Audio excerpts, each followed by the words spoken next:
I'm Robin, and this is us having no clue what we're doing. But we're doing it anyways, and it starts with us selling our house and buying a van.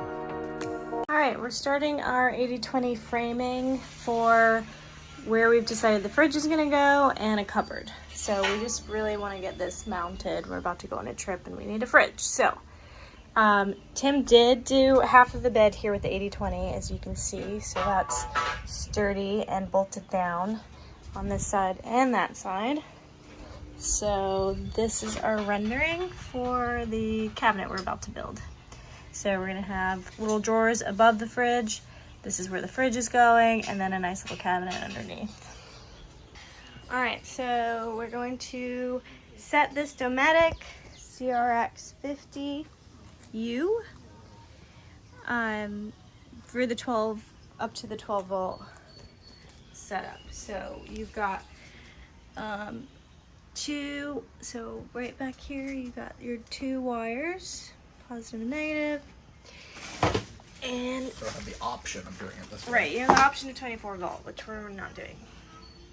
And then positive goes in positive.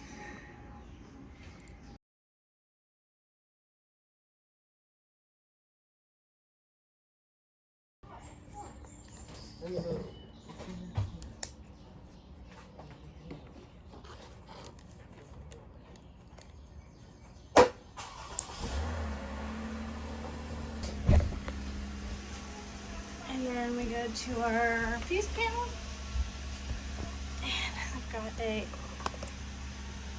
15 going in here. This is our fridge. What do you think? Wow. Yes, we're following your instructions. You did? Yep. Awesome. Oh. Awesome. Huge, huh? Yeah, huge. And lots of space. Yeah, awesome. You could store, What would you put in there, Thomas? I don't even know if you could fit a whole thing of orange juice in there. Any fruits? Fruits? Yeah. Oh, that's a good idea. I thought you were gonna say Fanta. No, I don't. No Fanta in there? What? Maybe you have to, you have to lift it. Oh, you need to open it.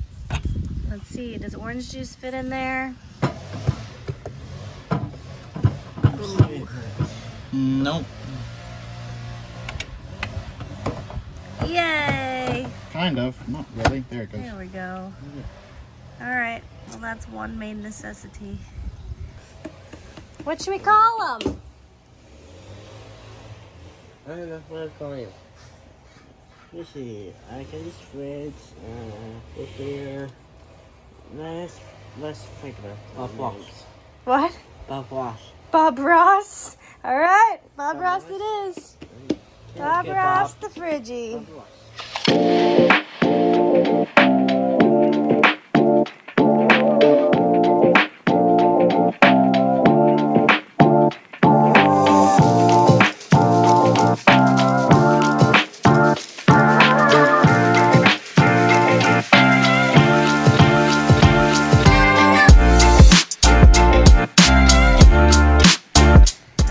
Alright, so here's the thing. We've got 2 days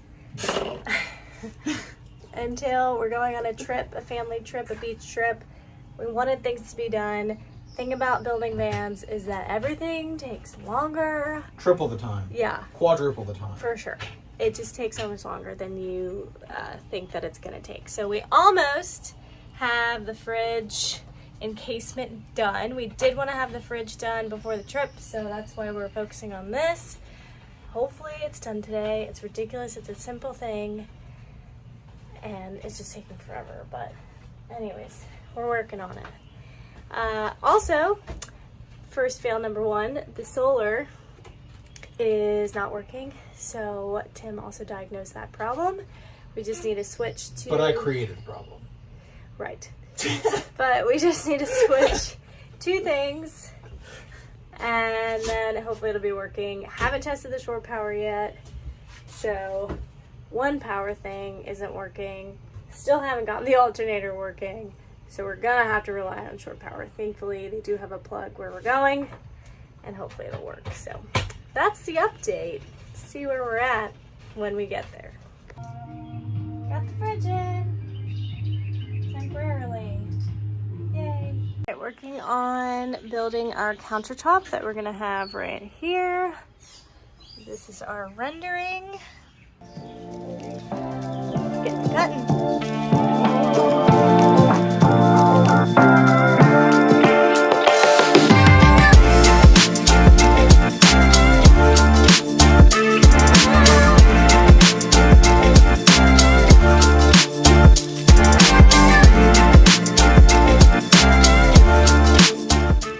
Tomorrow we've decided we don't really want to, we're prepping to leave, so today's kind of the last day we can do all the things. We did a thing, we got our countertop.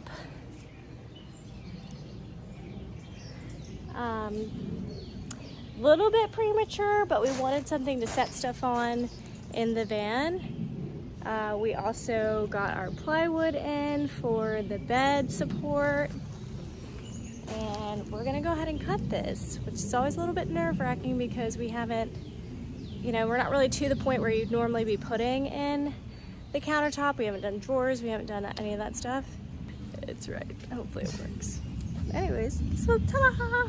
It's cute. Crank that baby up, let's go.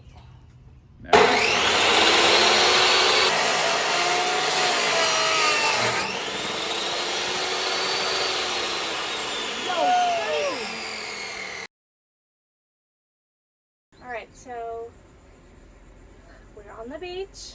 This is our first voyage with our van. We have been working almost every day trying to get it ready for us to at least just take it out for this vacation. So we thought now would be a good time to kind of talk about, I mean, we're about to make some lunch, so we just came in from the beach, obviously. We thought now would be a good time to talk about what our first few days have been like. Yeah, I think Robin already mentioned that we kind of had to like rush to get this done. I think a lot of it we are going to have to take apart, but it's kind of nice that we got a couple of days to see like what we like, what we may need, what changes we may want to make, or the changes that we are happy that we did make. Yeah, I think I'm glad we were gonna wait for this butcher block. We were gonna wait for this butcher block counter before putting in, just because it's not something that you really do in one of the earlier steps. But I'm glad we did. Yeah, it definitely helps to like make lunch. Obviously, look like at us. that. Yeah, we're like using the whole thing. It would have been a lot more difficult if we didn't have this here, for sure. Nor could we get in the bed, because the bed is very tall, and we actually had to put a foot up on top of the counter to get up in there.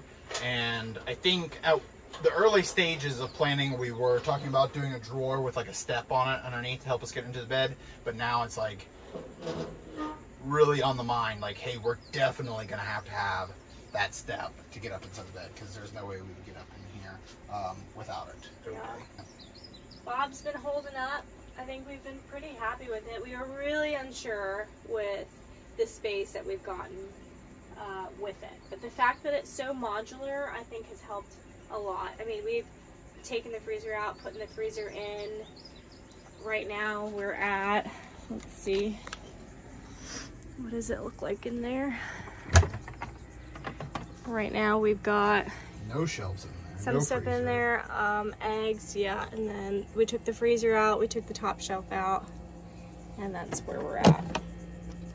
So it's been good. Obviously you can see it does get some freeze around it. It doesn't look like the hose really has gotten any drainage to it. I don't know if you can see that. The next question, I think, with this stove setup is whether we want to keep the propane. I mean, I have the door open. We've got this bringing air in, and the other fan is pulling air out, both on low. The propane, I think, has worked really nicely because we can kind of tuck it away, and then it's not in the way, and it's not hard to set up. So I've been enjoying it, but obviously there's always that question of propane, and I think we're still in the deciding factors of whether or not we want to get an induction, which leads us to how our power's been doing. Our power's been pretty great, I would say. We had some settings wrong initially, so we were kind of like using, it seemed like half our power every night. Yeah. So during the day, the solar would charge everything up to 100, and then when we woke up the next morning after having the lights on briefly, 2 fans on low, and the fridge running all night, we'd wake up and we'd be at like 54%, which wasn't bad, but there was one night where I got a little nervous because I needed to charge my phone. We've been trying not to plug up. Here we wanted to see if we can just work off of the solar because it is sunny mostly every day. But there was one day where it wasn't sunny. It was really Yeah. cloudy all day long. I think we even got a couple of rainstorms. And that night, we were looking at the battery. It was at like 65% or somewhere in there. We really didn't want to go to bed, being that we were getting down to 55 every single night, because then that would drop us like really close to almost no battery left. So we ended up plugging in, and then we were looking at the app, and the app was only, the charge was saying that it was at storage charge, which kind of, after some research, indicated that the batteries were already pretty full, and our app was reading that it was like 60%. So we decided to take a peek at the settings of the app, also pulled up the explorers.life recommended settings guide, and noticed that the app thought we only had 200 amp hours of batteries when we actually have 600. So all of the data that we had from all the nights before was obviously incorrect.